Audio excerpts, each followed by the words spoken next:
Welcome to Missions on Point, the Propempo perspective on church and missions. Come on in to episode 281 of Missions on Point. I'm your host, David Mead. We're in this series of the best of Missions on Point episodes. This week, we're going to go back to episode 118, Special Church Missions Issues. It's the third one in that series, and it's called Missions Junkies. It was originally released on October 28, 2022. The concept of missions junkies, how to identify them, what to do with them, is wild and wonderful. I love this topic because no one else talks about it. What is a missions junkie? It's someone who is hooked on missions and want to do missions all their life, but they never really become a missionary. They love taking and propagating pictures of themselves in mission settings. They love talking about how many notches they have on their belt for how many short-term trips they've taken. They love the idea of missions. They love participating in missions, but they don't have the stick-to-itiveness to be a missionary. They pretty much easily get sucked into whatever appeal of whatever exciting missions experience is out there. This episode will help you deal with missions junkies. So what do I mean by missions junkies? I mean people who are hooked on missions. There may be people in your church that every time anything missions comes up, especially if it's a short-term trip somewhere remote, they want to be involved. They volunteer. They're one of the first on the list.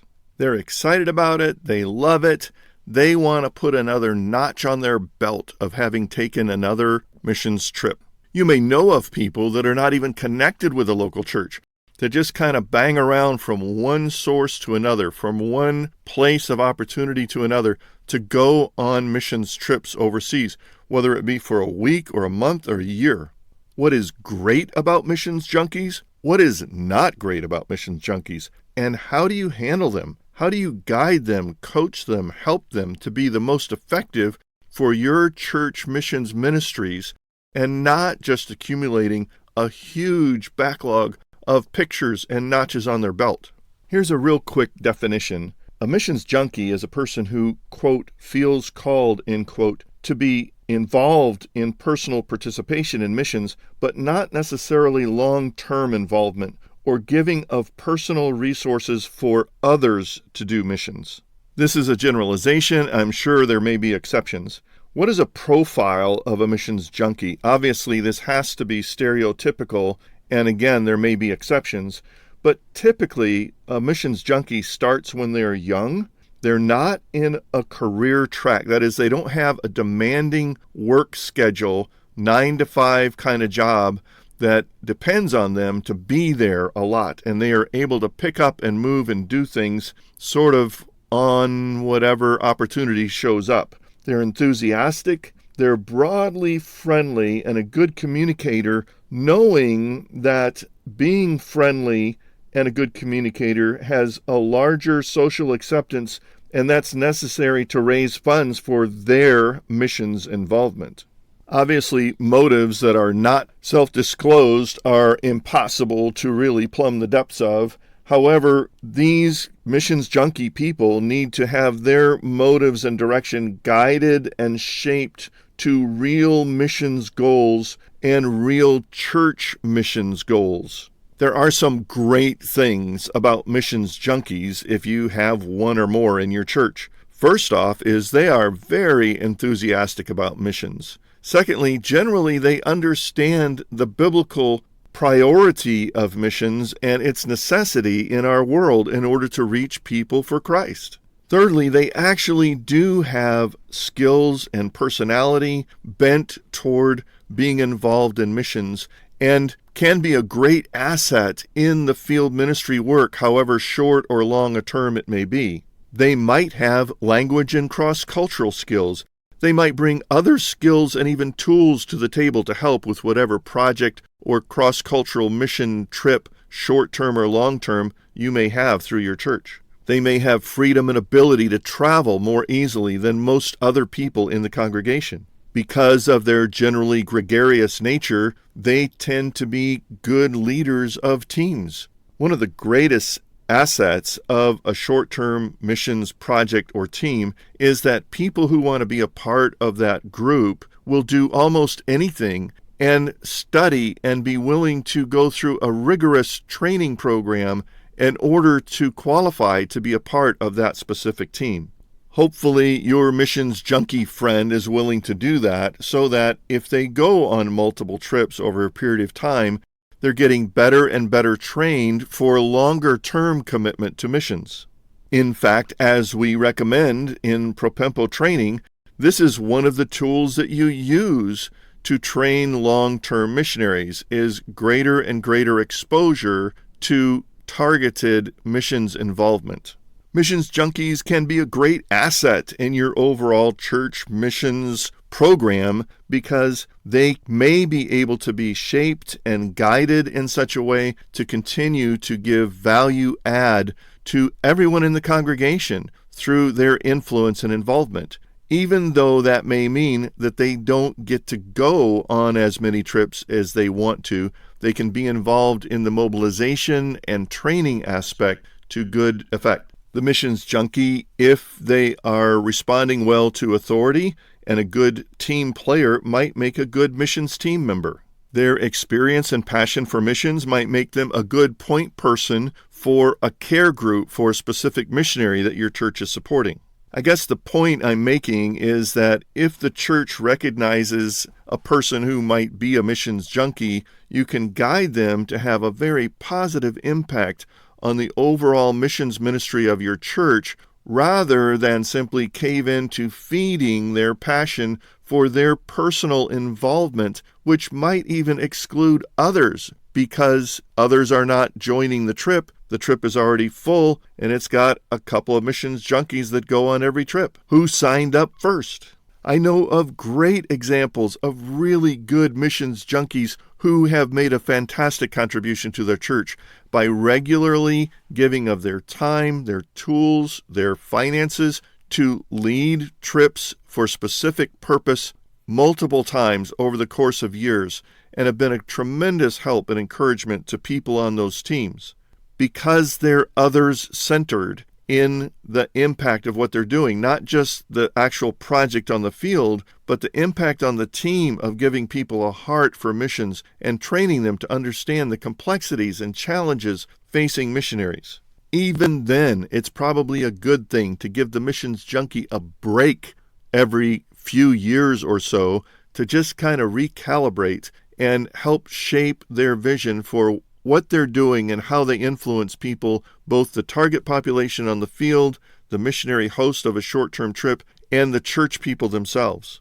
Get them deeper into missions training and reading so that they have a better and stronger qualification to teach and lead missions within the church. Hey, encourage them to listen to Missions on Point.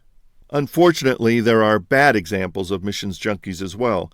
I know of several missions junkies over the years who have been very proud and braggy about the number of missions trips they've been on, the different experiences they've had, both good and bad. The biggest critique I have of those situations is that they don't really have long-term results on the field. It's all about their own experience and the joy of participating personally in missions, and not necessarily anything that was accomplished that is lasting on the field in terms of actual spiritual results.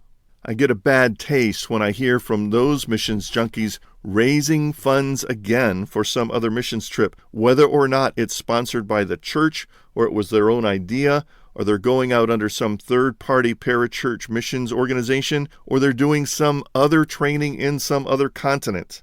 And then you may have the rare case of a couple of missions junkies being attracted to each other and getting married, and then the result is exponential in terms of the funds that they expect and the personalized demands that their friends support them in these things because they, quote, feel called. That's why in the initial definition I said it's a person who feels called to be involved in personal participation in missions. That in itself is not a qualification. A person's calling and credentials and fittedness for actual missions work is determined by the local church, who really owns the Great Commission. And if they're not tested in long-term ministry and relationships within the local church, they shouldn't be given the bonus of taking trips at everyone else's expense. Another problem with the bad examples is that they're on a track that leads to nowhere. We want to see missions calling developed and verified over time so that the person is actually going long-term to stay resident in a place, to reach people that are otherwise unreached, and to have goals for seeing whatever ministry they're involved in actually building indigenous local churches and increasing the capacity for local church planting within the people group or the area that they're going to. If the experience and exposure of multiple short, medium, or long-term kind of ministries is not building toward that, then it needs to be turned back into supporting, edifying, and helping the local church and helping others get that vision so that God would raise up missionaries from the local church to be sent out to those long-term capacity ministries. What is the solution for the missions junkie? Use them for the Lord in the local church. Have a conversation with them to help them identify the track they're on and where that's leading. Get them outside of themselves to have a perspective of the potential impact they can have for missions ministry that's not focused on them and their own experiences. Encourage them and get them to see a balance of involvement so that it is not centered on themselves. Help them to understand that their subjective feeling of being called is not a call to multiple short-term experiences on short-term missions trips, unless they have a specific leadership role in helping others to have a vision for missions and being effective at a particular thing being accomplished on the mission field. Pray with them and give them other opportunities within the local church and within the realm of missions education, mobilization, and missionary care and shepherding so that they have a longer-term role that's not centered on them going to the next country just to get another stamp in their passport. What about people that do short-term missions as their vocational ministry? I say the litmus test is their involvement with the local church themselves personally. If they're not seriously committed to deep involvement in a solid biblical local church themselves, then they're not really qualified to then also leverage their vocational ministry to help the short-term missions people they're involved with and that they're training and sending out into teams and supervising are also involved in the local church and see the importance of being local church-centered in their spiritual ministry, life, and philosophy of missions. You have to ask those people, are they deeply involved in a local church themselves? And secondly, are they teaching all the people in the short-term missions organization they work with and all the people coming through for short-term missions training and experiences? Are they teaching them to be focused on their local church and have a long-term goal of being developed as career missionaries to reach unreached people groups, to plant godly biblical churches there? It's definitely worth a conversation with a missions junkie or a potential missions junkie to turn their focus away from themselves and their great experience going on short-term trips to a higher goal of experience of being used by God to mobilize career missionaries, maybe themselves, for the field. Thanks for joining us today on Missions on Point. We trust that you'll find more help and resources on our websites at propempo.com and missioserve.org. We are so thankful for those who support us, enabling us to produce this podcast. Now to God be glory in the church and in Christ Jesus forever and ever. Amen.